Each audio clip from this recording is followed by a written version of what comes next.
Nabisto ni Civil Service Commissioner Aileen Lizada sa kanyang surprise inspection ng ilang empleyado ng gobyerno na iba ang ginagawa habang oras ng trabaho. Ang ilan abala sa pagsa-cellphone at pag-Facebook.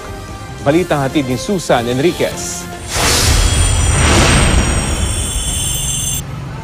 Walang kamalay-malay ang empleyadong ito ng GSIS Albay na si Commissioner Aileen Lizada ng Civil Service Commission pala ang kausap niya. Surprise inspection ito kung saan natsyempohan ni Lizada ang isang gurong bagong panganak na nagpa-follow up ng kanyang loan sa GSIS na pambayad dapat sa ospital. Pinapabalik pa raw dapat ng lalaki ang guro makalipas ang 3 araw.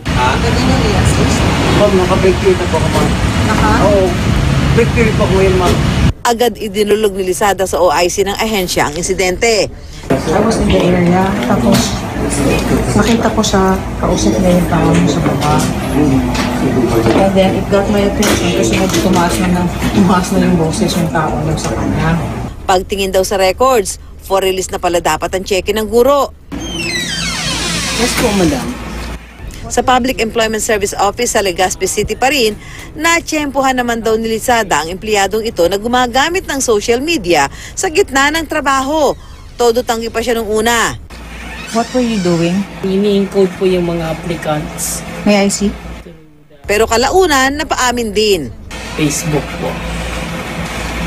Kasi po may sinisend po si sir sa Facebook. So, sino kausap mo? Friend ko po. Friend mo. So, this is not official, right? Yes po. Sa hiwalay na undercover inspection, ito naman ang inabutan ni Lizada. Mga empleyadong abalang-abala sa paglalaro ng video game sa Municipal Planning Office ng Biliran. Mayroon pang abala sa panonood mula sa kanilang mga cellphone. Dahil sa mga nasaksihan, magsasagawa pa raw ng iba pang surprise inspection sa mga tanggapan ng gobyerno si Lizada. Mukhang nakakalimutan na nila yung the do's and the don'ts of being in public service.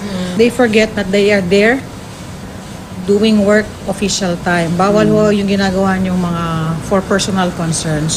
Ang publiko, hinikayat rin na iparating sa contact center ng bayan ang mga reklamo sa mga di maayos na palakad o di kaya ay di magandang serbisyo. Halos 400 reklamo raw ang natatanggap nila rito kada araw. Ang number 1 na complaints ng ating mga citizens ay slow process. Okay. At ang pangalawa po ay complex procedures. Susan Enriquez, GMA News.